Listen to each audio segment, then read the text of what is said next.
Mr. Speaker, and I'm glad he talked about the debate because I think record numbers of people will be watching all across the country. The stakes have never been higher for where our country is and where we need to go. And, you know, when you talk to President Trump, he recognizes the struggles that families are facing. You can see him. I was with him in Milwaukee last week when he was talking to thousands of people at a rally there, you know, continuing to talk about what he would do to secure the border, what he would do to help lower costs at places like grocery stores where, you know, the Biden administration officials, we just saw Janet Yellen yesterday acting like there's really no problem at the grocery store.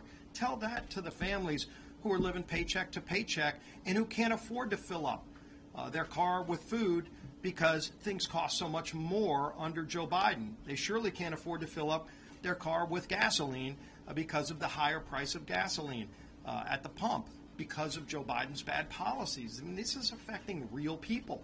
It might not affect the people, the elites that are running the government right now, and the folks in the Beltway that just seem to be immune from the realities of what hardworking families are facing. But President Trump knows those problems, but more importantly, President Trump knows how to fix those problems because he had a secure border before. It wasn't easy to get.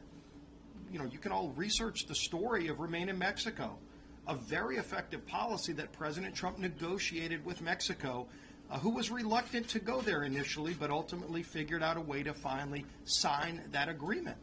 You know, he got peace agreements with Middle Eastern countries, the Abraham Accords.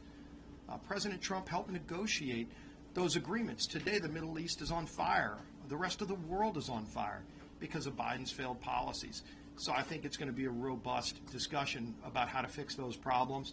And here on the House floor, we're going to continue to address those problems through the appropriations bills. As Representative Amodei talked about with the Homeland Security bill, you know, so many things that we're doing here in the House to focus on how to secure the border so we don't have more terrorists come in. I mean, Joe Biden has opened up the border to unlimited number of terrorists. We just had another report the other day of terrorists arrested. How many terrorists are already in our country because Joe Biden opened the southern border? And so, as the Speaker talked about, when we have these votes, and on so many of these, unfortunately, every Democrat in the House has voted against securing America's border. How out of touch are they with the American people when over 75% of the American people cite that as their number one problem? And yet, Washington Democrats don't care about the open southern border. I think all of this is going to be discussed Thursday night. I eagerly anticipate hearing and watching a robust debate. And hopefully it's a debate that just focuses on the issues. And it's the two candidates for president that we're talking about the day after, not the interjections of the moderators. Let's actually focus on issues and how to solve problems. And I think that's what we're going to hear. With that, let's bring up our speaker again.